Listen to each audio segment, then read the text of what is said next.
तो without wasting time आज की वीडियो शुरू करते हैं। तो आज हम इस वीडियो में होम फर्स्ट फाइनेंस के ऊपर बात कर रहे हैं। पिछले कुछ दिनों से आप देखें तो इस स्टॉक में कंटिन्यूअस डाउनफॉल देखने को मिल रहा है एंड अभी रिसेंट में इस स्टॉक ने अपना लो 650 के आसपास लगाया है। तो हम जानना प्रयास करते हैं कि इस स्टॉक में इतनी गिरावट देखने को क्यों ही मिल रही है, जबकि क्वार्टरली रिजल्ट में भी कंपनी ने अच्छी ग्रोथ पोस्ट की। तो देखिए, सबसे पहले हमें गिरावट के पीछे का कारण जानना चाहिए, तभी हम शॉर्ट टर्म की अनसर्टेनिटीज में भी इन्वेस्ट करके लॉन्ग टर्म के लिए चल सकते हैं। तो देखिए, गिरावट क्यों रही है, क्योंकि कंपनी का बिजनेस ही ऐसा है। कंपनी हाउसिंग फाइनेंस के बिजनेस में है। अब देखिए, इस समय इन्फ्लेशन बढ़ रहा है, तो इन्फ्लेशन के बढ़ने से क्या होता है, लोग अपनी बेसिक नेसेसिटी में ही खर्चा कम कर रहे हैं। तो घर क्या खाक खरीद पाएंगे? अगर घर नहीं खरीदेंगे तो ये कंपनी घर को फाइनेंस कैसे करेगी? इसीलिए हाउसिंग फाइनेंस कंपनी में इस समय नेगेटिव सेंटीमेंट क्रिएट हो रहा है, जिससे कि आप देखें कि हाउसिंग फाइनेंस की अधिकतर कंपनीज भी पिट रही है, जैसे कि आवास फाइनेंस भी पिट रही है। तो क्या ये सब कंपनी खराब कंपनी हो गई? जी नहीं, इस समय इस सेक्टर में ही निगेटिव सेंटीमेंट है। तो इस नेगेटिव सेंटीमेंट का हमें फायदा उठाना है एज ए लॉन्ग टर्म निवेशक। तो इसीलिए हम इस वीडियो में इस कंपनी के प्रोज एंड कॉन्स जानने की कोशिश करेंगे, जिससे कि आपको एक अंदाजा लग पाए कि आपको इस कंपनी में इन्वेस्ट करना चाहिए कि नहीं। तो देखिए, ये company basically tech oriented company है, मतलब कि ये कंपनी कॉर्पोरेट रोल्स प्रोवाइड नहीं करती है, जिससे कि कंपनी के एनपीए कम रहते हैं।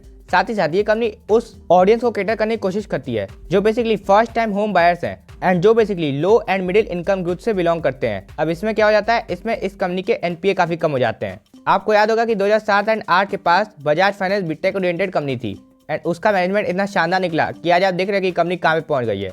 तो अगर ये कंपनी भी अच्छी दिशा पे काम करती है तो कंपनी टेक ओरिएंटेड कंपनी है, तो इस कंपनी में भी आगे काफी अच्छी ग्रोथ आ सकती है। एंड देखिए, सेकंड प्लस पॉइंट इस कंपनी में इन्वेस्ट करने पीछे, तो ये company basically fastest growing housing finance company है, मतलब कि इससे ज्यादा ग्रोथ किसी और कंपनी में इस समय नहीं आ रही है हाउसिंग फाइनेंस के बिजनेस में।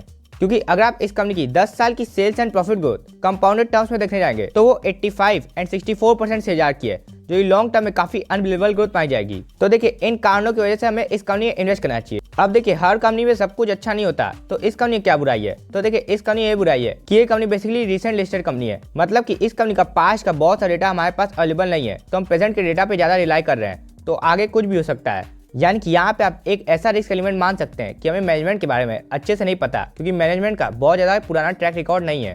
तो हमने इस बिजनेस के प्रोज एंड कॉन्स जान लिए, तो अब जानना प्रयास करते हैं किस प्राइस के आसपास हमें इस कंपनी में इन्वेस्ट करना चाहिए अगर हम इस कंपनी में इन्वेस्ट करने के इच्छुक हैं। तो देखिए, प्राइस को जानने पहले हमें एक बार कंपनी की वैल्यूएशन देखनी चाहिए कि क्या करंट मार्केट प्राइस के आसपास ये स्टॉक इतनी गिरावट के बाद सस्ता भी हुआ है कि महंगाई है।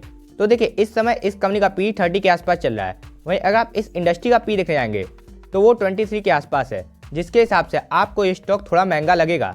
लेकिन वहीं अगर आप इस कंपनी का पीजी रेशियो देखने जाएंगे, जो कि किसी कंपनी के पी को उस कंपनी की ग्रोथ के साथ कंपेयर करता है, तो देखिए, इस समय इस कंपनी का पीजी रेशियो 0.35 का है, मतलब कि ग्रोथ के मुकाबले इस कंपनी को इस समय कम पी मिल रखा है, जो काफी पॉजिटिव साइन हो जाएगा। यानी कि ओवरऑल इस कंपनी की वैल्यूएशन बहुत ज्यादा भी नहीं है अगर हम इस कंपनी की वैल्यूएशन इस कंपनी की ग्रोथ के साथ कंपेयर करेंगे। तो अब जानना प्रयास करते हैं सपोर्ट जोन, जहां पे हमें इस कंपनी में इन्वेस्ट करना चाहिए। तो देखिए, इस स्टॉक में हर 50 रुपीज के गैप में एक अच्छा सपोर्ट बनता है। इस स्टॉक का नियर टर्म सपोर्ट 700 के आसपास आ रहा है एंड उसके बाद एक अच्छा सपोर्ट 650 के आसपास आ रहा है, जहां से ये स्टॉक रिसेंट के समय में रिवर्ट हुआ है। एंड देखिए, यहाँ पे इस स्टॉक का सपोर्ट क्यों है, क्योंकि यहाँ पे ही पहले जब ये स्टॉक लिस्ट हुआ था तो यहाँ पे एक बार एशनल ले चुका है। मान लीजिए बाई चांस स्टॉक 650 के भी नीचे गिर जाता है, तो फिर हर 50 रुपीज के गैप में इस स्टॉक में सपोर्ट बन रहा है, तो आप बाय ऑन डिप के लिए इन लेवल्स पे ध्यान रख सकते हैं। तो मान लीजिए अभी तक आपने इस कंपनी में इन्वेस्ट नहीं किया है, लेकिन आपको इस कंपनी का कन्विक्शन बैठ चुका है, तो आपको 700 के आसपास अपनी फर्स्ट इंस्टॉलमेंट लगानी चाहिए।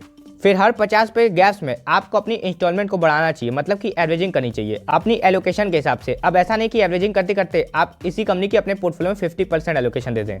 वहीं अगर हम इस स्टॉक का आरएसआई समय देखें तो इस स्टॉक का आरएसआई समय 43 पे है, यानी कि आरएसआई के हिसाब से ये स्टॉक भी साइडवेज ट्रेंड में है, जैसा कि हमें चार्ट में दिख भी रहा है। तो देखिए, अगर हम एक शॉर्ट टर्म निवेशक हैं तो हमें इस कंपनी में 80% इन्वेस्ट नहीं करना है, क्योंकि शॉर्ट टर्म में आप पैसा केवल एक अप ट्रेंडिंग स्टॉक में बनेगा। वहीं देखिए, अगर हम एक लॉन्ग टर्म निवेशक हैं तो हम देख रहे हैं टॉप से 30% के आसपास का डिस्काउंट है एंड साथ ही साथ स्टॉक साइडवेज ट्रेंड में मिल रहा है, तो हमें इस कंपनी में इस समय जरूर इन्वेस्ट करके चलना चाहिए।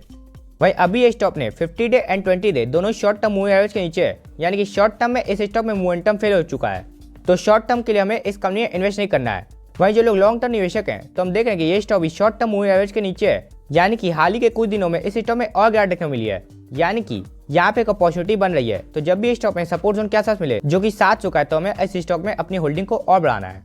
वहीं अगर हम इस स्टॉक की कैंसी देखें तो देखिए, अभी यहाँ पे एक फेयर का माहौल है, तो अगर हम इस फेयर के माहौल में इन्वेस्ट करते हैं तो आगे आने वाला ग्रीड का माहौल हमें काफी अच्छा फायदा दे सकता है। तो अगर हमें इस कंपनी कन्विक्शन बैठ चुका है तो हमें इस फेयर के माहौल में इस कंपनी में इन्वेस्ट जरूर करना है, क्योंकि देखिए, किसी कंपनी में अगर आप ग्रीड के माहौल में इन्वेस्ट करते हैं तो आपका रिटर्न ज्यादा नहीं बनेगा। वहीं अगर आप एक फेयर के माहौल में अगर आपको कंपनी के बारे में अच्छे पता है तो आप इन्वेस्ट करते हैं तो आपके रिटर्न भी काफी हाई हो जाते हैं।